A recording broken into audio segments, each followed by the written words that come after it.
Hello, magandang gabi sa inyong lahat. So meron tayo re-react na video. Ito, react lang naman tayo. Alam mo ba, nakikita ko kasi ito mga men, yung thumbnail ni Sardonsky.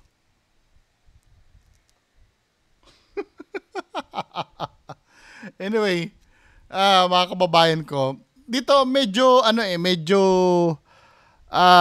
awkward itong video nito ni Sardonsky. Ipapaliwanag ko sa inyo kung bakit, mga kababayan.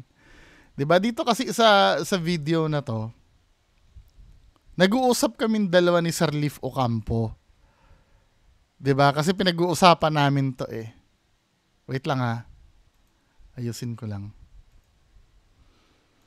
Dito sa video na to, nag-start ang video. Matagal ko na dapat i-content to, kaya lang hinintay ko muna yung part 2. Kasi ito yung part 2, yung on the road ito. So, pinanood ko na to eh, kahit papaano eh. So, ito yung video, Ang pinakita dito, magka-camping-camping siya dyan, kunyari. 'Di ba? Play natin to, mga kababayan ko. Hi guys, kumusta kayong lahat? Papunta pala tayo sa Bukidnon guys, at dito tayo dumaan sa Esperanza at so papunta daw siya ng Bukidnon. 'Di ba? I don't know, wala naman ako idea dun sa layo, Sa layo nung lugar kung saan siya pupunta. So maliwanag dito, 'di ba? Nandiyan yung motor niya. Ang pinag-uusapan namin ito ay opinion lang naman namin, hindi naman namin alam kung nagsasabi ng totoo tong taong to. 'Di ba? Inuulit ko ito ay magiging opinion lang namin. Pero dahil may history ng pagsisinungaling to si Sardonsky, hindi mo kami pwedeng masisi kung bakit mag-iisip kami na ito ay another kasinungalingan uli. Well, hindi naman namin sinasabing kasinungalingan itong ginagawa mo, pero sinungaling kang tao eh. 'Di ba? Ang pinag-uusapan namin ni Sirleaf Ocampo dito, ito ay props mo lamang. 'Di ba? Maaari hindi ko sinasabing ganito 'yung nangyari.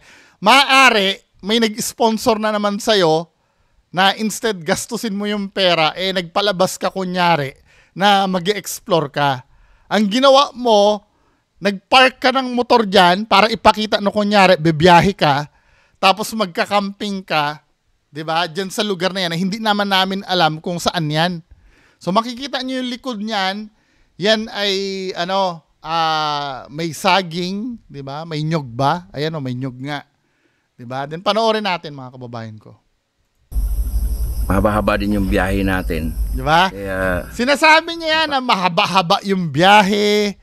'Di ba? Medyo kilala na natin hindi ko sinasabing kasinungalingan to pero kilala na natin si Sardonsky na mapaggawa ng istorya to eh. 'Di ba? Kasi nga feeling ko, baka mali ako feeling ko may nag-sponsor dito eh, na kailangan ma-fulfill yung yung pag-sponsor. Masabi lang na na bumiyahe talaga siya. 'Di ba? pagod tayo, kailangan natin magpahinga dito at nakadaan tayo ng merkado kanina, bumili tayo ng pagkain at dito tayo magpahinga muna.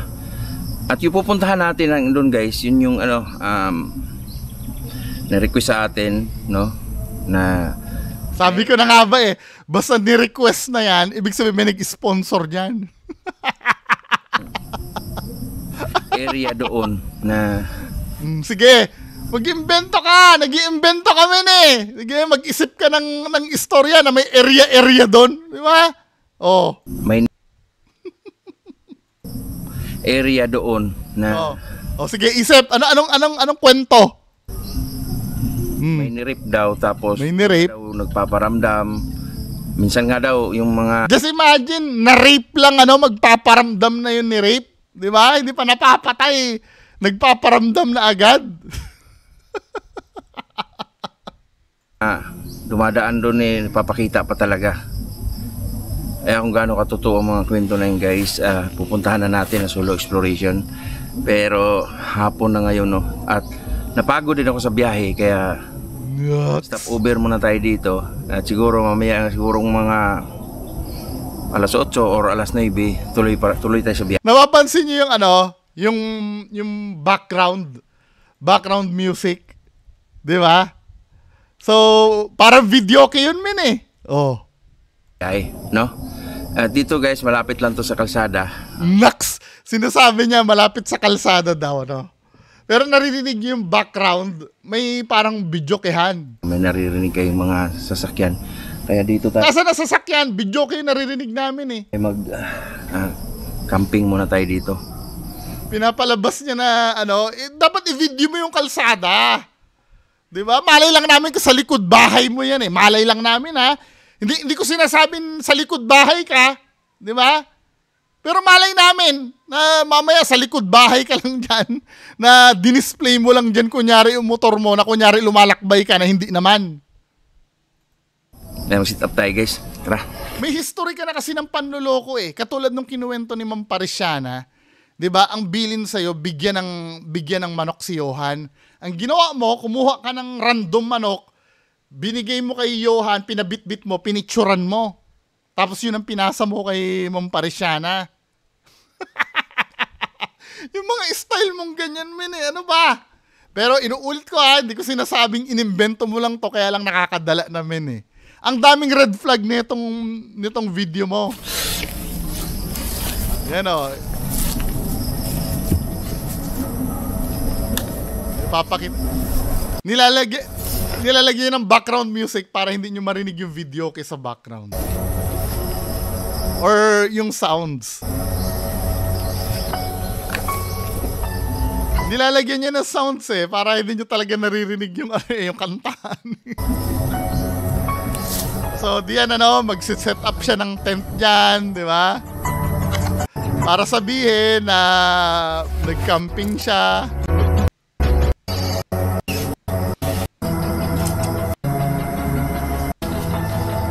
Dapat ito, na to eh, fast pacing na to eh. Di ba? Ano natin yan? So, nag-set up. Luluto muna tayo ng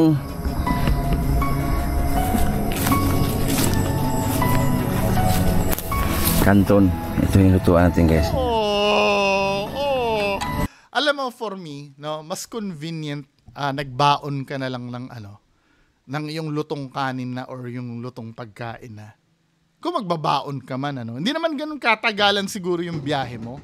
Papunta doon kung saan-saan. Lalo na't dyan ka rin lang mag-explore. Mamaya tingnan natin. Pero wala, trip niya yan eh. Gusto niyang ipakita sa inyo na nagka-camping siya na talagang nasusulit yung inisponsor nyo sa kanya.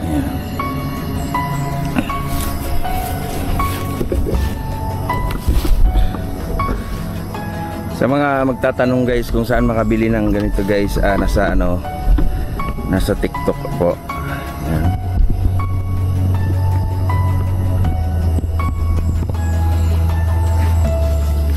Jump natin yung dito sa time na 16 minutes. Nilagyan niya na lang ng background music para hindi marinig yung yung lakas ng sound sa background eh. Tingnan mo.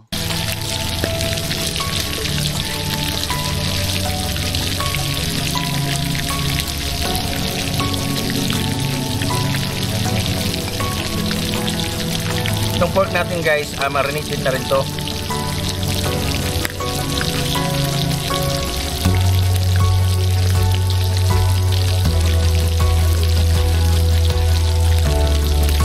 May sounds tayong naririnig guys, parang may nagpatugtog ata doon sa tabing kalsada. Sinabi niya may nagpatugtog. Kanina pa namin naririnig yon. Ito yung balik sa logic mo. Ang sabi niya kasi dito, pakinggan natin ha. Guys, parang may sound daw tayo naririnig. 16 minutes ago, nung nag-start yung video mo, naririnig na yung sounds na yun eh. At video ko yun. May sounds tayong naririnig guys, parang may nagpatugtog ata doon sa tabing kalsada. So just imagine, 16 minutes ago, di ba? Kasi finorward ko na lang to eh. Tinama, 16:45 to. 16 minutes ago. Wala tayo sa Bukidnon guys at dito tayo dumaan sa Esperanza at kung gaano katotoo ang mga kwento na yun guys, pupuntahan na natin na Sulo. 16 minutes ago, naririnig na yung sounds na yan sa background mo. Siguro mamaya, siguro mga alas 8 or alas 9, tuloy tayo sa biyahe, no? At dito guys, may sounds ka na 16 minutes ago. Di ba? Kaya wag mong sasabihin sa amin na nagpatugtog sa kalsada yung sounds. Sino magbe-videoke sa kalsada? Di ba? Dito nagdududa na ako. Bagamat wala pa naman akong proof, ano? Nagdududa na ako na yan ay nasa likod bahay lamang yan. Ginagago mo lang yung mga nanonood sa'yo. Kasi kung nasa tabi ka ng kalsada, maano man lang na videohan mo na nasa tabi ka ng kalsada. Kaya nga lang, pag ginawa mo yon, baka makita na nasa likod bahay ka lang. Diba? Tapos dito banda rito, hindi ko nagigets to men eh. Yung bandang ditong huli, yung matutulog ka na, no? So, gabi na, no? Gabi na. Pasok ko palang kamera sa loob, baka madaanan tayo ng mga tao dito ba at pag-interesan tong kamera. Bakit kailangan magka-camera kapag matutulog ka? 'Di ba? So, papakita ni Donsky, no? Masyadong madrama to men eh, no? Sarap na natin. Tapos, habang matutulog siya, nakakamera siya, at may mararamdaman na siya agad. Di man lang pinainit yung pagkakataon. Wala ka pa nga doon sa lugar. May nararamdaman ka na dyan, men eh.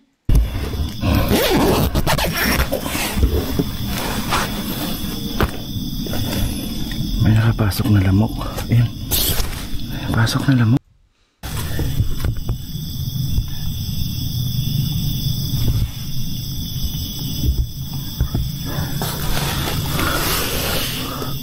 Ay, nako.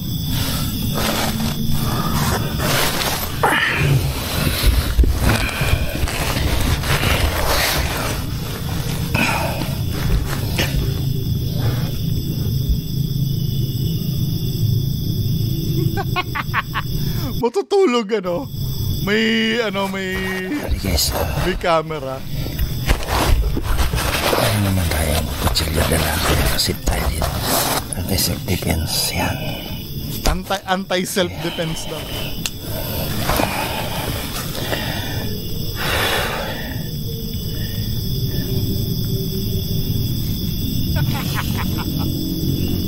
Naku. May nararamdaman na.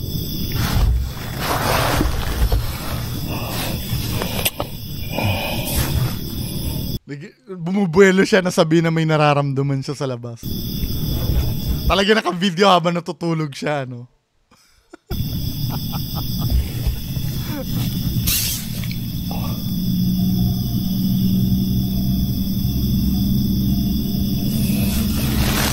Ano ako guys kasi merong naririnig sa paligid, no? Woo! Wala! Drama mo lang yan! O sige, matulog ka na. O. Narinig na yun. Madilim na sa labas, guys.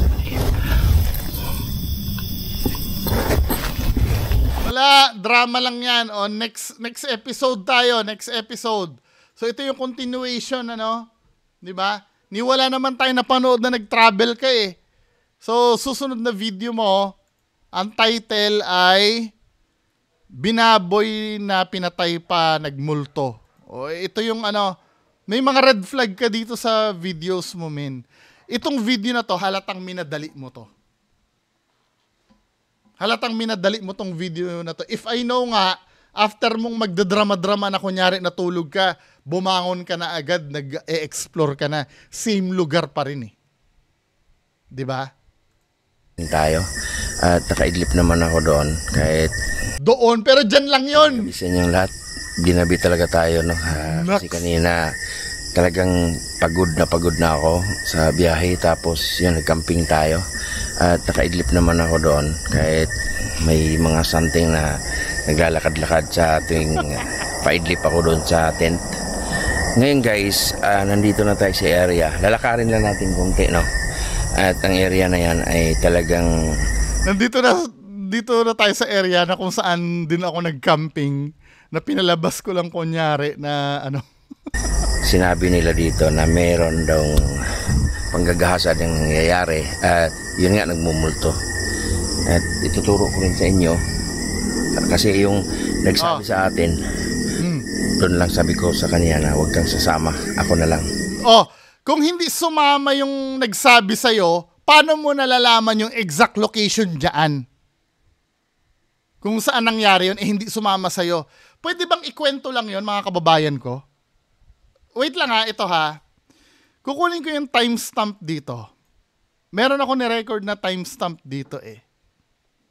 Dito sa bandang 15 minutes, eto merong, dito muna tayo mag-start sa 7 minutes. Gusto ko maintindihan nyo kung ano yung mali dito sa video niya. May sapa rito. Diba? May sapa dito. So, ibig sabihin, hindi siya familiar do sa lugar. So, dito daw dinala yung kinahasa, guys. Tapos doon, meron daw daanan dyan. Tingnan natin mamaya. May tinuro siya doon. Diba? Ipagpatuloy pa natin.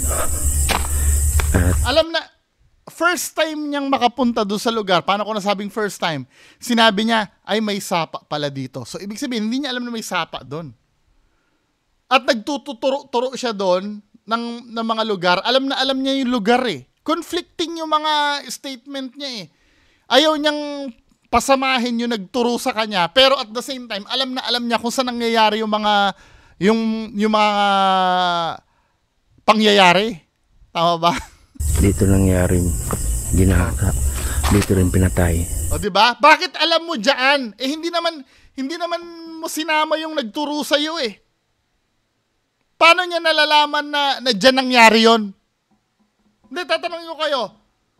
Wala namang landmark diyan sa lugar na yan eh. Okay lang sana kung may landmark niyan. Sinabi nung nagkwento, doon siya pinatay sa tabi ng kubo. O pag may nakita kang kubo diyan, pwede mong ituro diyan na ito na yung kubo na tinutukoy, sa tabi daw niyan, diyan daw nangyari yung krimen. 'Di ba? Dito wala naman landmark eh. Paano mo nalaman na diyan mismo nangyari 'yon? Na kinuwento lang nung taong hindi ka sinamahan diyan. Paano mo na pinpoint na diyan mismo nangyari 'yon? Sinabi ng tao nung tinuro kasi ni Donsky dito. At dito nangyari ginahasa. Dito rin pinatay. Diyan nangyari daw. Pag sinabi nung nagturo sa inyo, pag may nakita kang puno doon nangyari yon sa may puno. Ang daming puno dyan, men eh. Paano mo na-determine na yung particular puno na yan, dyan nangyari yung krimen? Na by kwento lang. Hindi kayo, papupuntahin ko kayong gubat. Halimbawa, nakabaon ang kayamanan do sa gubat na pupuntahan nyo sa tabi ng puno. Ang daming puno doon. Paano mo nasabi na yung particular na lugar na yan, yung pinagpatayan, hindi ka sinamahan nung nakakaalam? Major red flag, di ba? Halatang imbento lang itong mga tumin eh. Itong palawan na to. Ayan.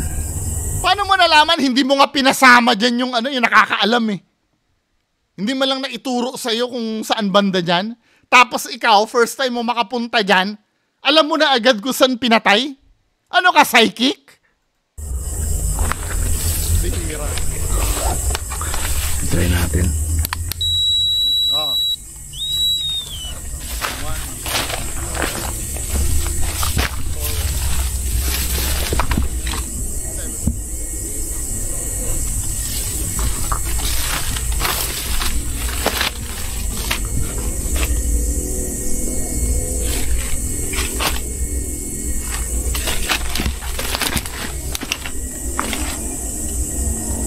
Na ba? Pinatay mo na agad yung EMF mo, men eh. Pinatay niya ng EMF, biro mo, less than 30 seconds mo lang ginagamit yung EMF, pinatay mo na agad. Wala to. Diba, parang for the sake lang na, same lugar lang yan. Nung kung saan ka nag-camping, pinalabas mo lang kunyari na nag-travel ka, para masulit lang yung perang binigay sa'yo ng sponsor, when in reality, hindi naman talaga totoong nangyari. Sa likod bahay ka lang nagganyan, men. At may nangyari ng ganon na kwento na ni Maggie the Creepy. Na kunyari may pinapalabas ka pero likod bahay lang naman pala yung pinupuntahan mo. Buka natin dito, guys. Wala na yan, men. Wala nang credibility yan. Minamadali mo lang yan. Yung pag-setup mo nga ng REM pad, hindi ka na seryoso eh. Alam mo kung bakit? Hindi mo naman full blast yung taas ng antena eh. Sinasatisfy mo lang yung sponsor na nag-sponsor sa'yo dyan. Wala to. Nandito yung nagmumulto na... Walang nangyari. O, bubuksan niya na naman uli, no? Para masabing nag-iimbestiga. Kailan natin rin pa dyan.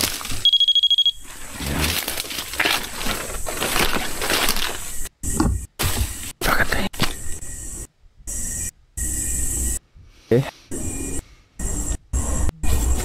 Just imagine, ano? Tinan nyo ha, alam mo nyo kung bakit nasabi kong minadali lang to? 24 minutes lang to eh.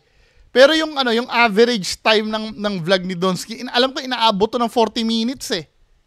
Tingnan natin ha. Yung average time ng vlog mo. Tingnan natin yung yung bihira ka mag 20 minutes men eh. Ayan 30 minutes, 41 minutes, 30, 35, 31. Meron nga 1 oras halos eh. 'Di ba? Pero itong itong video mo na to, wala, minamadali mo to.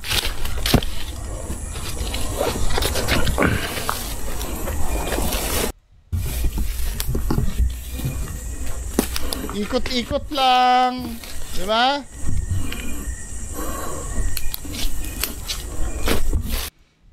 I-forward ko na ha kasi iikot-ikot lang naman si Donsky diyan eh.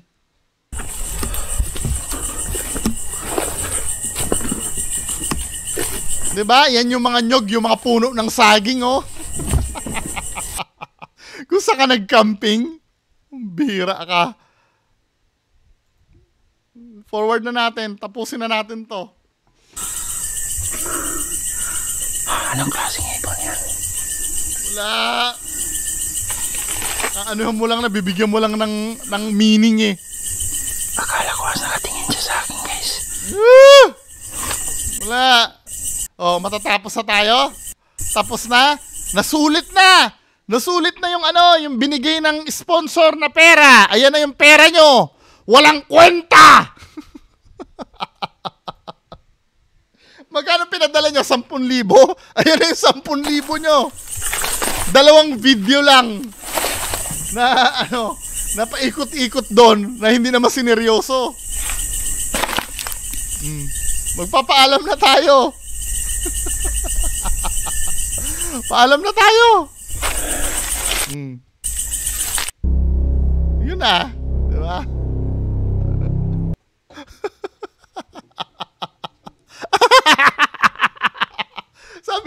sabi nung pinadalang pera.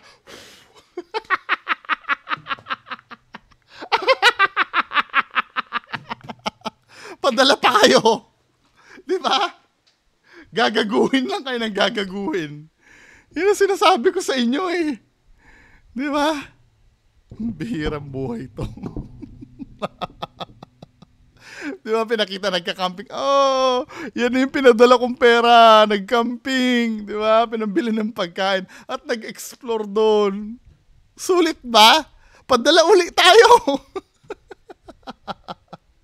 Okay lang sana kung halimbawa yung binibigyan ng effort, yung halimbawa, kahit man lang pumunta doon sa lugar, then binigyan man lang kahit 30 minutes na mag-observe sa paligid, yung talagang lahat ng uri ng pagtawag sa spirito ginawa. 'Di ba? Nagtanim man lang ng camera at 'di ba? Just imagine magti 3 years ng Ghost Hunter. 3 years ba tama ba ako o 4 years o ilang basta taon nang nag-Ghost Hunter 'yan. 'Di ba? Same formula pa rin yung ginagawa. Wala man lang, nagkakaroon lang ng sense ang pag-ghost hunting pag may kasama siyang mga legit. 'Di ba? Pag wala siyang kasamang legit, balik sa pamimeke. Ano ba 'yan, men? 'Di ba? Sulit yung padala uli tayo. Ini-encourage ko kayo magpadala uli kayo diyan ng pera. Kung masusulit yung yung ginawa nyo. Mukhang maligaya naman kayong ginagago kayo eh. Yun lang po, maraming salamat. Bye-bye.